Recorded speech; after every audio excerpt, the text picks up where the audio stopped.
Hey Bela, it's Wednesday because I'm a rule breaker.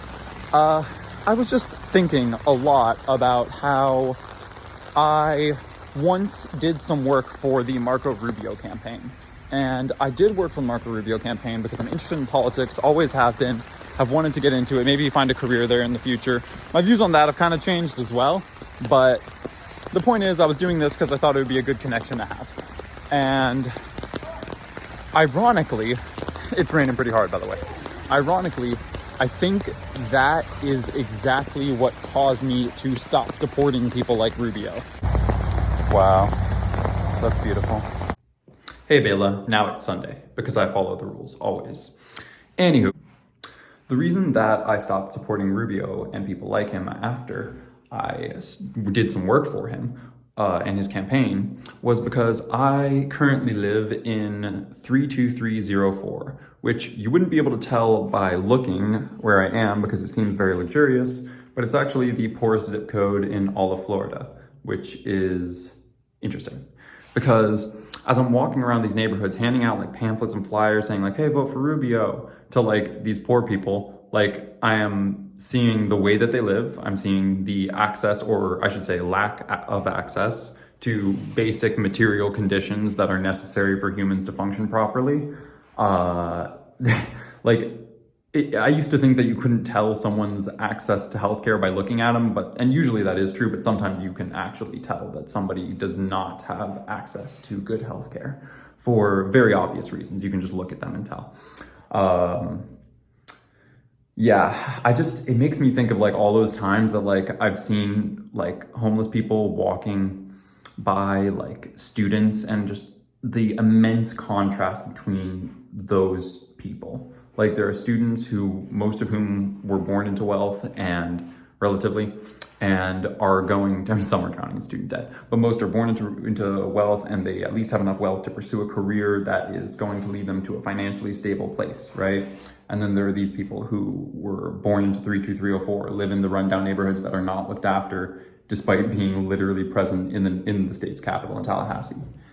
And I guess just walking around with these people made me realize how stupid I must sound when I tell them that tax cuts for the rich are going to help them through like trickle down theory, which, I mean, look, there's something to be said for the idea that like, yeah, if you have better goods and services, better quality industries and businesses, everything will be better for everyone. However, that's not to say that giving a tax cut to corporations instead of to the people who actually need it most is justified. Because, I mean, look, a corporation can produce the best goods and the best services in the world, but if people can't afford to buy them, then there's really no point for that corporation to exist, right?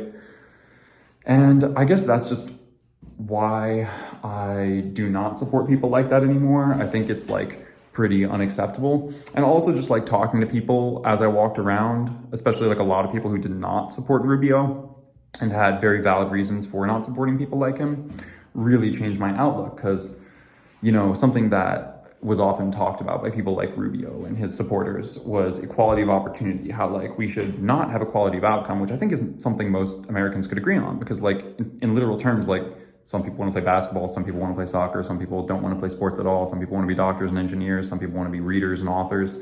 You know, like at the end of the day, you should do what you're passionate about. And I don't think anybody supports like uniformly forcing everybody to do one thing. We don't want equality of outcome in that way. But they say that what we do want is equality of opportunity. But here's the thing, Marco Rubio and co. What equality of opportunity? Like seriously? Are you gonna tell me that I had like the same equality, like the same opportunity as like the people living in 32304, the people that you sent me out to go and ask to vote for you? Like seriously? They had nothing. They didn't have nothing. They currently have nothing. They don't have healthcare. Their housing is a joke if they have it. There's massive amounts of homelessness. They definitely don't have access to proper clothing, to proper food sources. I mean, Tallahassee is the definition of a food desert. Even if you're a student on campus, Swanee Cafeteria is like pretty much the only place you can get healthy food. So we are pretty much forcing these people into a place where they don't have access to healthcare, where they are forced to live unhealthy lifestyles during a global pandemic, and and they're putting up with little shits like me wandering into their community and being like, vote Republican. And it's just that's something that I'm going to look back on with embarrassment for sure.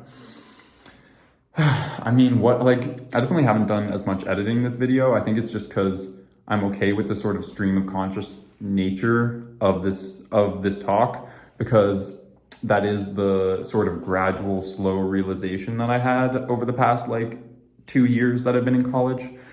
But yeah, I guess my recommendation to people, because the reason I didn't change my views sooner, I'd heard liberal arguments. I just assumed or left-wing, or just generally, not only left-wing. I wasn't just wrong about some of my right-wing arguments. I was wrong about a lot of stuff.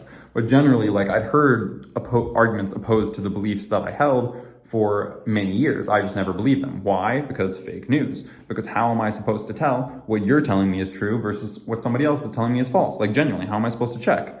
And when I went to college, I discovered a very easy way to check. You can talk to the people involved, and I did. And the stories that they have told me are just, for starters, they are horrifying. And then second of all, they are undeniable. Because it is one thing when one person tells you a story. It is another thing when many people tell you the exact same story. And I'm not saying that there's no such thing as conspiracies. That could still be a deniable situation. However, and this is kind of hard to express because it's not necessarily a scientific thing, but I'm just telling you that as a human being, you can tell when someone's talking to you and being genuine. You can tell when someone's talking to you and being fake, usually. And when you talk to 20 people all from the same community and they all describe bills and rent going up while their wages lose value to inflation, it's maybe I'm the one wrong, And so, I haven't decided whether I'm going to title this video 32304, which is the zip code I'm in, or if I'm just going to make it something funny, doxing my location or something like that.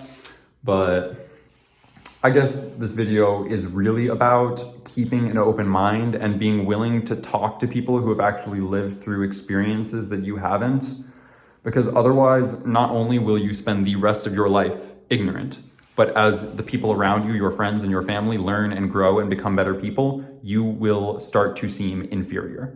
Because if everyone around you is growing, keeping an open mind, admitting when they're wrong, being humble, being